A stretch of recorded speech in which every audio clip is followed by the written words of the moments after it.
Existe uma descoberta que Carl Jung fez há quase um século, uma descoberta tão perturbadora que mudou completamente como ele via a mente humana. E aqui está o que poucos sabem. Andrew Huberman confirmou essa descoberta, mas ele nunca fala sobre isso publicamente. Por quê?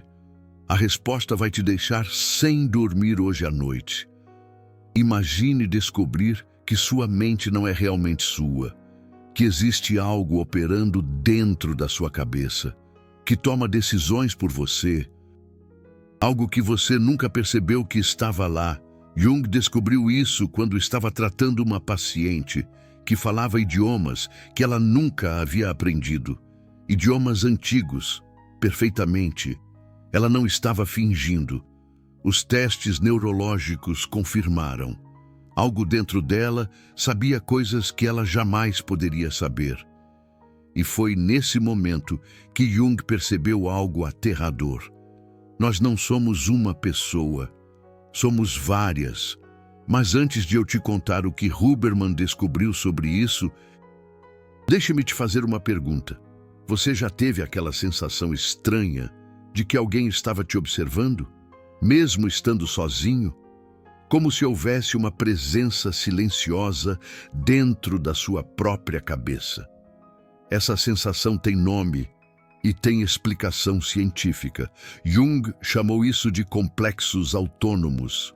Eram como personalidades separadas vivendo dentro da mesma mente, cada uma com suas próprias memórias, suas próprias reações, seus próprios segredos. E aqui está a parte que ninguém te conta. Eles estão ativos agora mesmo. Enquanto você escuta essas palavras, observando, analisando, decidindo se você deve continuar prestando atenção ou se deve parar de escutar. Mas Jung era apenas um psicólogo, um homem observando padrões estranhos em seus pacientes. Ele não tinha como provar que isso realmente existia. Não tinha a tecnologia para olhar dentro do cérebro. 80 anos depois, Andrew Huberman tem. Em 2019, Huberman estava estudando algo chamado rede neural padrão. A teia neural do inconsciente é uma rede de neurônios que fica ativa quando você não está pensando em nada específico. Quando você está sonhando acordado, quando está no piloto automático, e foi quando ele descobriu algo que gelou seu sangue.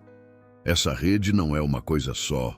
São várias redes, várias vozes, várias presenças operando independentemente dentro do mesmo cérebro, exatamente como Jung havia descrito. Mas aqui está o problema. Huberman nunca conecta esses pontos publicamente. Ele fala sobre a rede neural padrão. Ele fala sobre estados alterados de consciência, mas ele nunca menciona Jung. Nunca menciona os complexos autônomos. Por que não? Porque a verdade é perigosa demais. Vou te explicar por quê. Mas primeiro, você precisa entender o que realmente está acontecendo na sua cabeça neste exato momento. Existe uma voz na sua mente que está comentando tudo o que eu digo. Concordando ou discordando, analisando se isso faz sentido, decidindo se você deve confiar em mim ou não. Essa voz não é você, é uma sombra interior, uma entidade separada que vive dentro da sua consciência. Jung descobriu que essas entidades podem ter idades diferentes, personalidades diferentes, até mesmo gêneros diferentes da pessoa hospedeira. E elas nunca dormem. Huberman confirma isso quando estuda os padrões de atividade cerebral durante o sono. A teia neural do inconsciente continua ativa, continua processando, continua tomando decisões. Mesmo quando você está completamente inconsciente, é como se existisse uma segunda pessoa dentro de você que nunca para de trabalhar. Mas isso fica ainda mais estranho. Jung descobriu que esses complexos podem ter memórias que a pessoa consciente não tem. Podem saber coisas que a pessoa nunca aprendeu. Podem reagir a situações de formas que a personalidade principal jamais reagiria. E Huberman provou isso cientificamente. Em seus estudos sobre neuroplasticidade, ele descobriu que diferentes partes do cérebro podem formar memórias independentes, podem aprender padrões separados, podem desenvolver respostas automáticas que a mente consciente nunca autorizou. É como se você tivesse espíritos inquietos morando na sua cabeça. E eles estão redecorando a casa sem pedir permissão. Mas aqui está a parte mais perturbadora. Jung descobriu que esses complexos podem se comunicar entre si, podem fazer acordos, podem conspirar. E você nunca sabe que isso está acontecendo. Lembra da última vez que você tomou uma decisão importante e depois se perguntou por que diabos fez aquilo? Como se não fosse realmente você quem decidiu. Não era. Foi uma sombra interior tomando controle temporário da sua mente consciente. Jung chamava isso de possessão psicológica. A mente racional sendo sequestrada por uma entidade psíquica independente. Huberman tem outro nome para isso. Ele chama de momentos de eclipse da razão. Momentos onde a parte lógica do cérebro fica temporariamente offline e outras redes neurais assumem o controle. É a mesma coisa que Jung descreveu, mas com palavras mais palatáveis para a comunidade científica. Agora você está se perguntando, por que Huberman não fala sobre isso abertamente? Por que ele evita mencionar Jung? Por que ele nunca conecta esses pontos de forma direta? A resposta é política e financeira. Se Huberman admitisse publicamente que Jung estava certo, que nós realmente somos múltiplas entidades vivendo no mesmo corpo, isso mudaria tudo. Mudaria como vemos responsabilidade pessoal, mudaria como vemos livre-arbítrio, mudaria como vemos a própria natureza da identidade humana. E isso assustaria muita gente.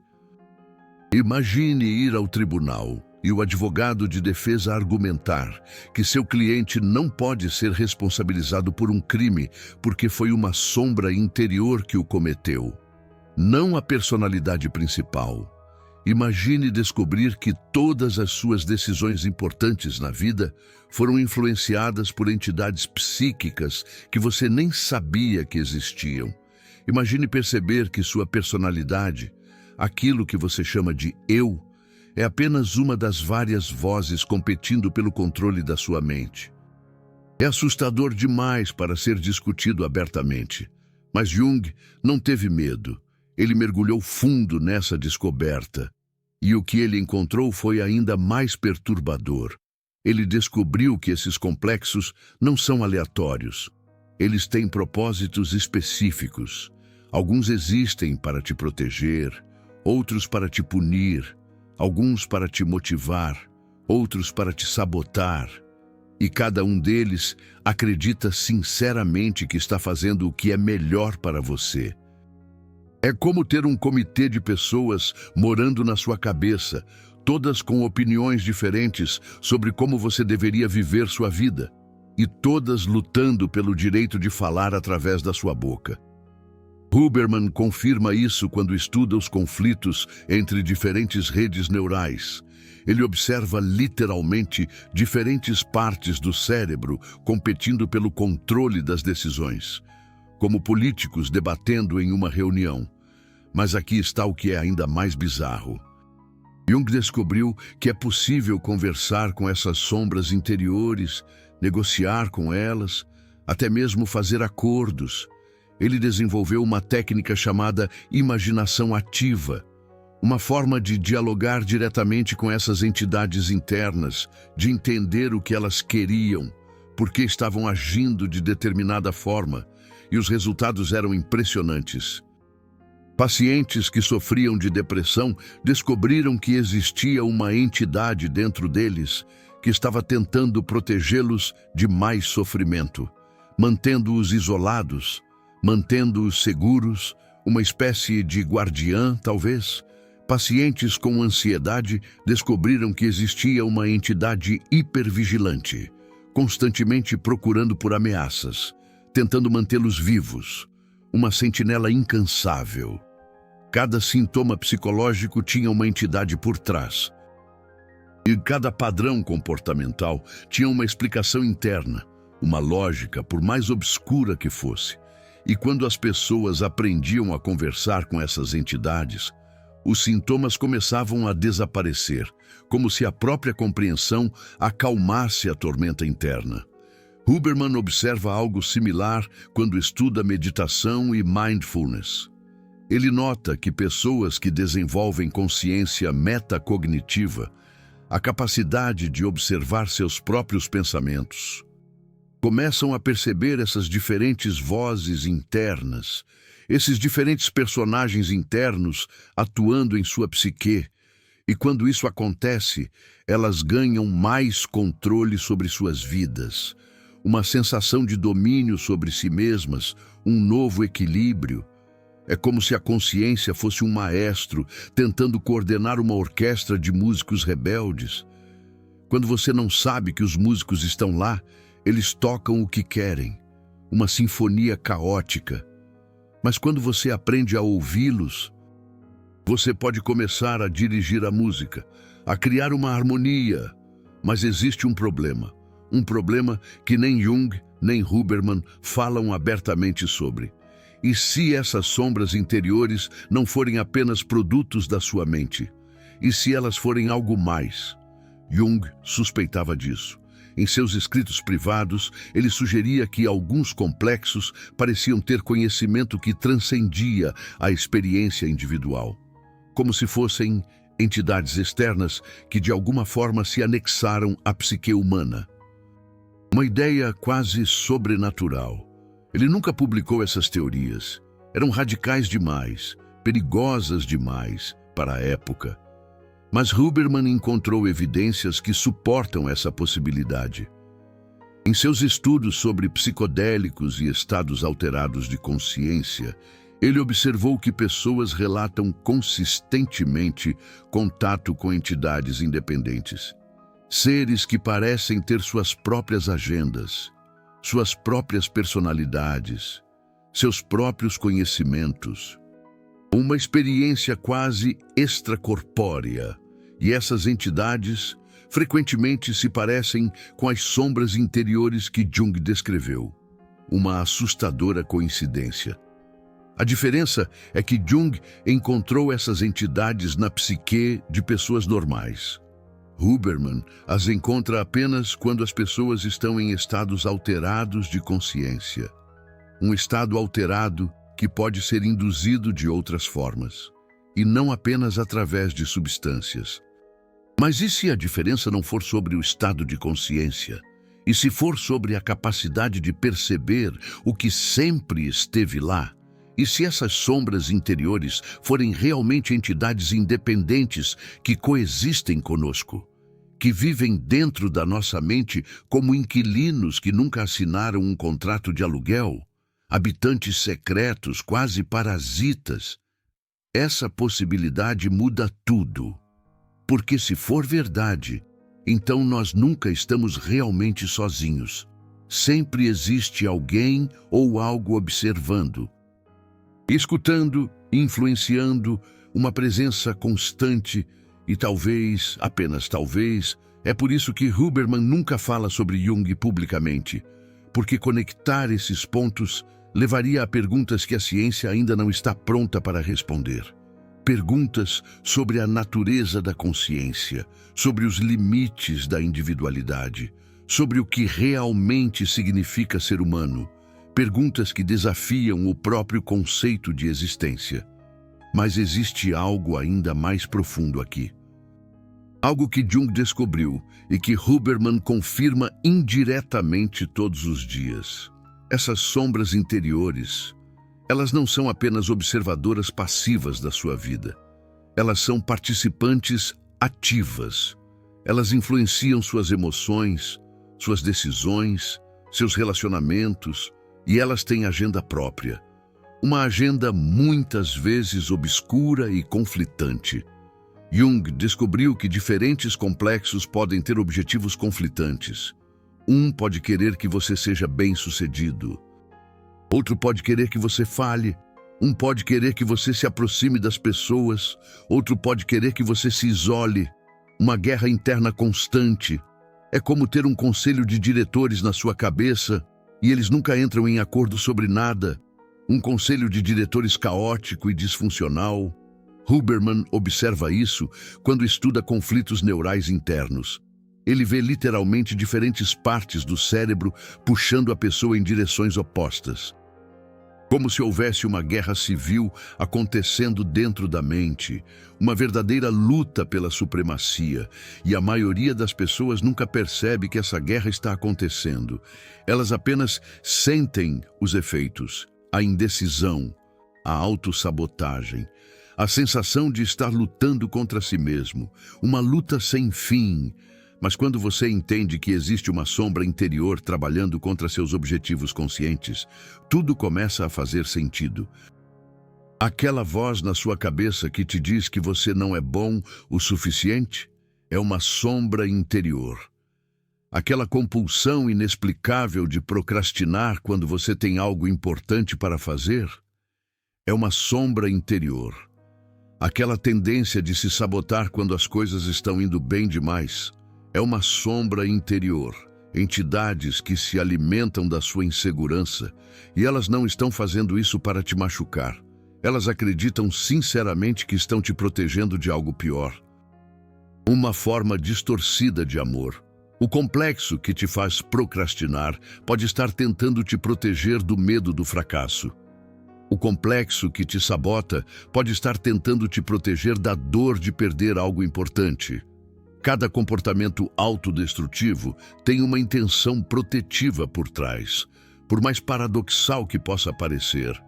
Jung entendeu isso, e ele desenvolveu formas de negociar com esses complexos, de entender suas preocupações, de encontrar formas alternativas de conseguir a proteção que eles estavam tentando oferecer. E quando isso acontecia, os comportamentos autodestrutivos simplesmente desapareciam. Uma paz interna conquistada. Huberman confirma isso quando estuda neuroplasticidade e mudança comportamental. Ele observa que as mudanças mais duradouras acontecem quando as pessoas conseguem entender a função adaptativa por trás dos comportamentos que querem mudar. Quando você entende que seu cérebro está fazendo algo por uma razão específica, você pode trabalhar com ele para encontrar uma solução melhor, uma solução que respeite a sabedoria inconsciente. É exatamente o que Jung fazia com as sombras interiores. Mas aqui está onde as coisas ficam realmente interessantes. Jung descobriu que algumas sombras interiores tinham conhecimento que a pessoa consciente não possuía. Podiam resolver problemas que a mente racional não conseguia resolver. Podiam ter insights que transcendiam a educação formal da pessoa, uma inteligência obscura e poderosa. Era como se existissem outras inteligências operando dentro da mesma mente. Uma mente que era muito mais complexa do que se imaginava. Huberman encontra evidências disso quando estuda insight e criatividade. Ele observa que as melhores soluções frequentemente emergem de redes neurais que operam abaixo do limiar da consciência. Como se existisse uma inteligência paralela processando informações independentemente, uma inteligência que opera nos bastidores. É o fenômeno que você já experimentou.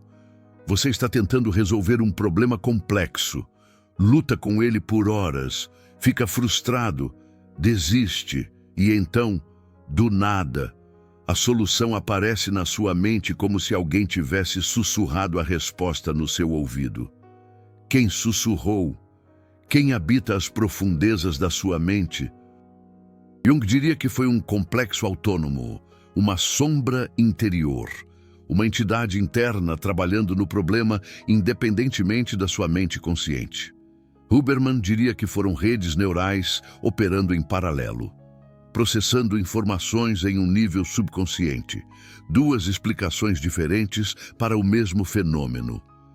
Mas existe uma diferença crucial entre essas duas perspectivas. Jung acreditava que você podia desenvolver uma relação consciente com essas sombras.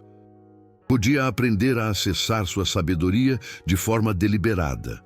Huberman foca mais em otimizar as condições para que esses processos subconscientes funcionem melhor. Sono adequado, exercício, meditação, estados alterados de consciência, ambos funcionam. Mas a abordagem de Jung é mais pessoal, porque quando você aprende a conversar com suas sombras interiores, você descobre coisas sobre si mesmo que nunca soube que existiam.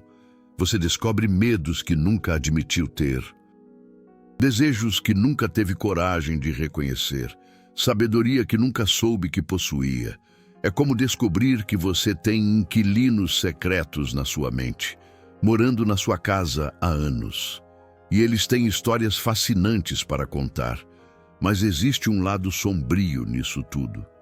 Jung também descobriu que algumas sombras interiores podem ser hostis. Ele encontrou entidades internas que pareciam se deliciar com o sofrimento da pessoa, que sabotavam deliberadamente qualquer tentativa de felicidade ou sucesso, que pareciam ter uma agenda própria que não incluía o bem-estar do hospedeiro. Jung chamava essas entidades de complexos da sombra, e eles eram os mais perigosos porque eram os mais difíceis de detectar. Eles operavam nas margens da consciência, influenciando pensamentos e comportamentos de formas sutis, sussurrando dúvidas, plantando medos, criando autossabotagem. E a pessoa nunca percebia que estava sendo manipulada. Huberman observa algo similar quando estuda depressão e ansiedade.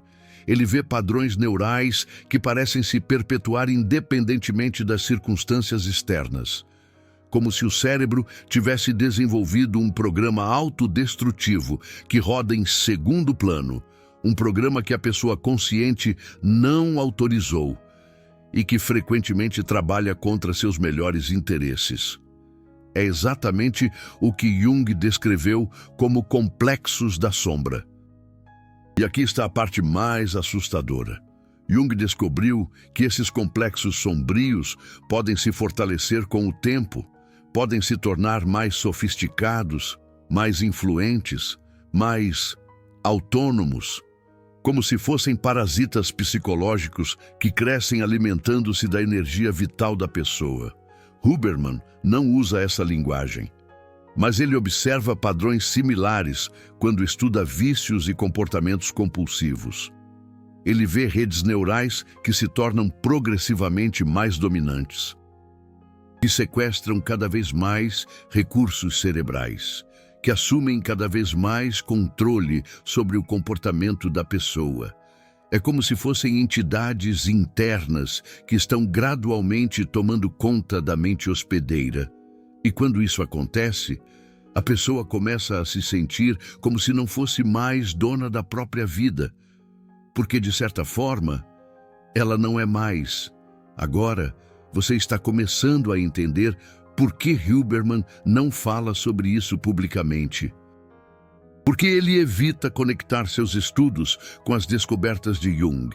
Porque admitir que nós podemos ser literalmente possuídos por entidades psíquicas internas, que nossa mente pode ser sequestrada por programas que não autorizamos, isso mudaria fundamentalmente como vemos a responsabilidade pessoal. Se você não está realmente no controle das suas decisões, se existem outras entidades influenciando seus pensamentos e comportamentos, então quem é realmente responsável pelas suas ações? É uma pergunta que nossa sociedade não está pronta para responder. Mas Jung não tinha medo dessa pergunta. Ele mergulhou fundo na exploração desses complexos autônomos. E o que ele descobriu foi tanto terrificante quanto libertador. Ele descobriu que, embora nós possamos ser influenciados por essas entidades internas, nós não somos completamente impotentes contra elas. Existe uma forma de recuperar o controle, mas requer algo que a maioria das pessoas não está disposta a fazer. Requer que você aceite uma verdade que vai contra tudo que te ensinaram sobre quem você é. Requer que você abandone a ilusão de que você é uma pessoa única e integrada. Requer que você reconheça que você é, na verdade, uma confederação de entidades internas competindo pelo controle. E uma vez que você aceita essa verdade, você pode começar a trabalhar com elas, em vez de contra elas. Jung chamava isso de individuação, o processo de se tornar consciente de todos os aspectos da sua psique, incluindo aqueles que você preferiria ignorar. Huberman tem um nome diferente para isso. Ele chama de metacognição. A capacidade de observar seus próprios processos mentais, de se tornar consciente dos padrões automáticos que governam seu comportamento. É a mesma coisa, diferentes palavras para o mesmo processo transformador. Mas aqui está onde fica interessante. Jung descobriu que você não pode simplesmente combater esses complexos autônomos, não pode tentar eliminá-los ou suprimi-los, porque eles são mais espertos que você pensa. Eles sabem como se esconder, como operar nas margens da sua consciência, como influenciar seus pensamentos sem que você perceba. Tentar lutar contra eles é como tentar lutar contra sua própria sombra. Quanto mais você luta, mais forte ela fica. Huberman confirma isso quando estuda supressão de pensamentos. Ele observa que tentar não pensar em algo apenas fortalece as redes neurais associadas àquele pensamento. É o efeito do urso branco. Quanto mais você tenta não pensar no urso branco, mais você pensa nele. Os complexos autônomos funcionam da mesma forma. Quanto mais você tenta ignorá-los, mais influentes eles se tornam. Então, qual é a solução? Jung descobriu algo revolucionário. Em vez de lutar contra esses complexos, você precisa aprender a negociar com eles. Precisa entender o que eles querem, por que eles estão fazendo o que fazem, qual necessidade eles estão tentando atender. E então, você precisa encontrar uma forma de atender essa necessidade de uma maneira que não sabote sua vida consciente. É como fazer diplomacia interna, como ser um mediador entre diferentes facções da sua própria mente. Mas como exatamente você faz isso? Jung desenvolveu uma técnica específica. E Huberman, sem mencionar Jung, confirma que essa técnica funciona através de suas pesquisas sobre neuroplasticidade. A técnica se chama imaginação ativa e é uma das descobertas mais importantes da psicologia que quase ninguém conhece. Funciona assim: você entra em um estado meditativo, não completamente relaxado, mas também não completamente alerta.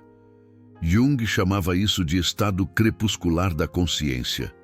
É o estado entre estar acordado e dormindo. Huberman, em seus estudos sobre criatividade e insight, identifica um estado específico de consciência, onde a teia neural do inconsciente se torna mais ativa. É nesse momento que as sombras interiores se tornam mais acessíveis. Nesse estado, você simplesmente permite que imagens espontâneas brotem em sua mente, sem tentar controlá-las, sem direcioná-las, apenas observando o que emerge. E então, você interage com essas imagens, como se fossem pessoas reais. Parece loucura. Jung, em seus primórdios, acreditava estar enlouquecendo ao fazer isso. Mas os resultados eram irrefutáveis. As sombras interiores começaram a se revelar, a falar, a explicar suas motivações. E uma vez que Jung compreendeu o que elas queriam, ele pôde começar a trabalhar com elas. Huberman observa algo similar em seus estudos, com estados alterados de consciência, induzidos por psicodélicos. As pessoas relatam consistentemente conversas com entidades internas. Entidades que oferecem insights, que explicam padrões comportamentais, que sugerem soluções para problemas psicológicos. A diferença? Jung acessava essas entidades sem substâncias, apenas através da imaginação ativa. E ele ensinou essa técnica aos seus pacientes. Os resultados foram extraordinários. Uma mulher com depressão crônica visualizou uma sombra interior como uma criança triste, escondida em um porão escuro. Ao perguntar à criança o motivo de sua tristeza, a resposta foi reveladora. A criança tentava protegê-la de decepções, mantendo-a isolada do mundo. Através do diálogo com essa criança interna, a mulher negociou uma nova forma de proteção, uma forma que não exigia isolamento total. E a depressão começou a se dissipar. Um homem que lutava contra vícios visualizou uma sombra interior como um guardião feroz na porta de sua mente. O guardião explicou que tentava protegê-lo da dor emocional através da anestesia química. Quando o homem mostrou ao guardião formas alternativas de lidar com a dor, o vício perdeu sua força compulsiva. Caso após caso, Jung observou o mesmo padrão. Ao dialogarem com suas sombras interiores, os sintomas psicológicos desapareciam naturalmente. Huberman corrobora esses resultados ao estudar terapias focadas em autocompaixão e aceitação. Abordagens que trabalham com os sintomas, em vez de contra eles, tendem a ser mais eficazes a longo prazo. Exatamente o que Jung fazia, trabalhando com os complexos em vez de contra eles. Mas há um aspecto ainda mais profundo na descoberta de Jung, algo que ele chamou de função transcendente. Ele descobriu que, ao estabelecer um diálogo consciente entre diferentes sombras interiores, algo extraordinário acontece. Uma nova perspectiva emerge. Uma perspectiva que transcende os conflitos internos. É como se uma terceira voz surgisse. Uma voz que consegue enxergar além das limitações da mente consciente e dos complexos individuais. Jung acreditava que essa era a verdadeira voz do self, a totalidade integrada da psique, a pessoa que você poderia se tornar ao harmonizar todas as facetas de sua mente. Huberman encontra evidências neurológicas para isso ao estudar estados de flow e experiências transcendentes. Ele observa padrões únicos de atividade cerebral, onde diferentes redes neurais começam a sincronizar, como se diferentes músicos de uma orquestra finalmente encontrassem um ritmo comum. E quando isso acontece, as pessoas relatam uma sensação de wholeness, de completude, de finalmente estarem em casa dentro de suas próprias mentes. É a individuação que Jung descreveu, o processo de se tornar quem você realmente é, através da integração consciente de todos os aspectos de sua psique. Mas aqui está o que é realmente fascinante.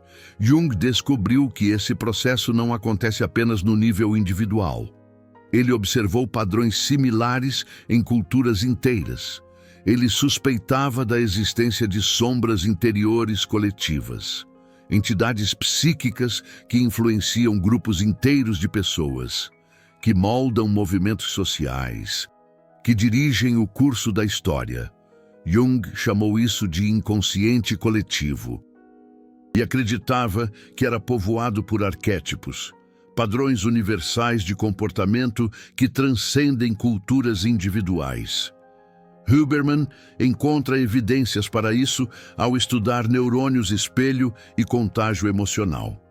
Ele observa que emoções e comportamentos se espalham por populações inteiras, seguindo padrões neurológicos específicos, como se existissem redes neurais que se estendem além dos cérebros individuais, conectando mentes através de mecanismos que ainda não compreendemos completamente. É uma ideia radical. a ideia de que nossa individualidade pode ser, em parte, uma ilusão, que somos todos parte de uma mente coletiva maior, que opera através de complexos arquetípicos, e se isso for verdade, as implicações são monumentais. Significa que os problemas que você enfrenta podem estar conectados a padrões que se estendem muito além de você. E suas lutas internas podem ser reflexos de conflitos coletivos em uma escala muito maior. Jung observou isso ao estudar movimentos políticos e religiosos. Ele viu como arquétipos específicos podiam influenciar populações inteiras, como complexos coletivos podiam dirigir o comportamento de milhões de pessoas simultaneamente. E ele viu como essas influências coletivas podiam levar tanto à criatividade extraordinária quanto à destruição em massa. Huberman não fala diretamente sobre isso, mas suas pesquisas sobre influência social e neurônios espelho sugerem mecanismos através dos quais isso poderia acontecer. Ao entender que sua mente individual está conectada a redes maiores de influência psíquica, você começa a perceber que a individuação não é apenas um processo pessoal, é também um ato de responsabilidade coletiva, ao se tornar consciente de suas próprias sombras interiores. Você se torna menos suscetível à influência de complexos coletivos. Você se torna mais resistente à manipulação emocional em massa. É por isso que Jung considerava a individuação não apenas um processo de cura pessoal, mas um ato de serviço à humanidade. E talvez seja por isso que Huberman, mesmo confirmando as descobertas de Jung através de suas pesquisas, hesita em conectar esses pontos publicamente.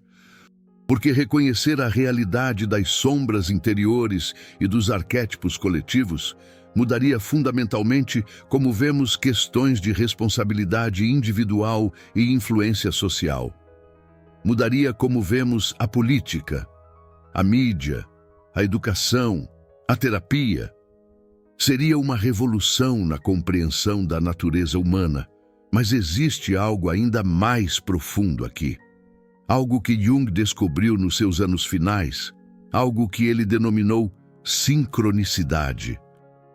Ele percebeu que à medida que as pessoas se engajavam no processo de individuação, eventos incríveis começavam a surgir em suas vidas. Coincidências profundas, encontros imprevistos, oportunidades que apareciam exatamente quando eram necessárias, como se o universo externo respondesse aos processos internos de integração psíquica. Jung intuía que não se tratava de mera coincidência. Ele acreditava numa ligação íntima entre a psique individual e o tecido da realidade. E ao harmonizar seus complexos internos, a pessoa também se harmonizava com forças maiores atuando no universo. Huberman encontra indícios disso ao estudar estados alterados de consciência e experiências místicas.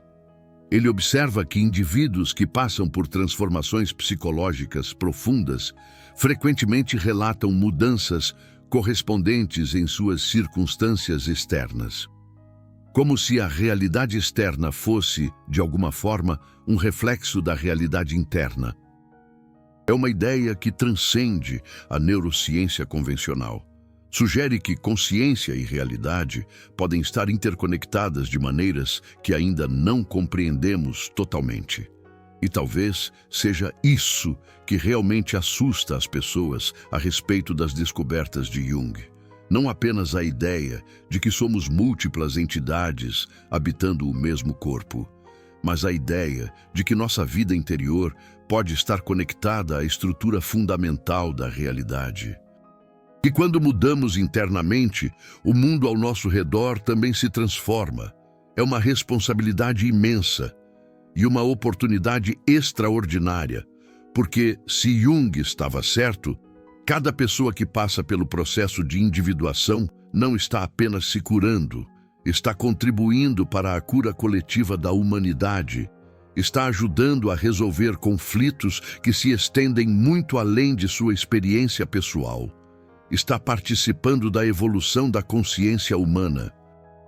E talvez seja isso que Huberman de fato confirmou, mesmo sem declará-lo explicitamente, que temos o poder de transformar não apenas nossas próprias vidas, mas a realidade ao nosso redor, através do trabalho consciente com as sombras interiores que residem em nós. A pergunta é: você está pronto para assumir essa responsabilidade? Está pronto para descobrir quem realmente habita sua mente?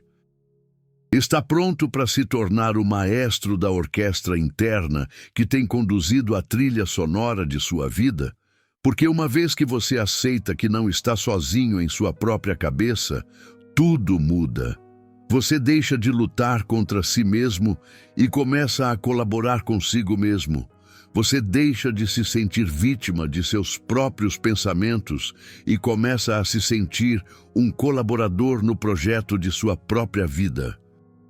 Você deixa de buscar soluções externas para problemas internos e começa a encontrar aliados onde antes via apenas inimigos.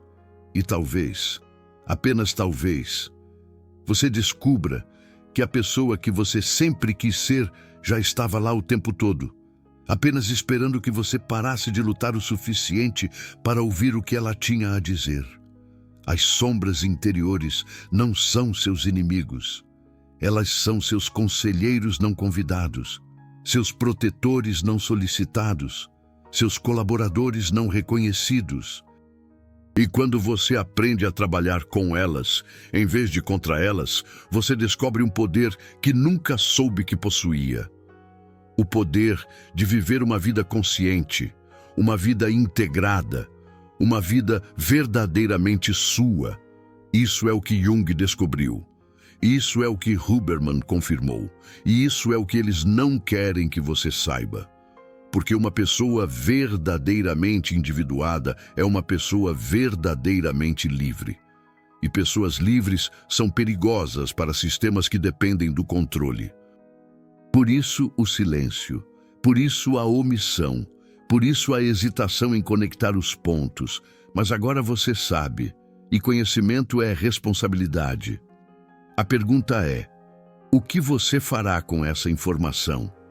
Continuará vivendo como se fosse uma pessoa única, lutando contra forças misteriosas?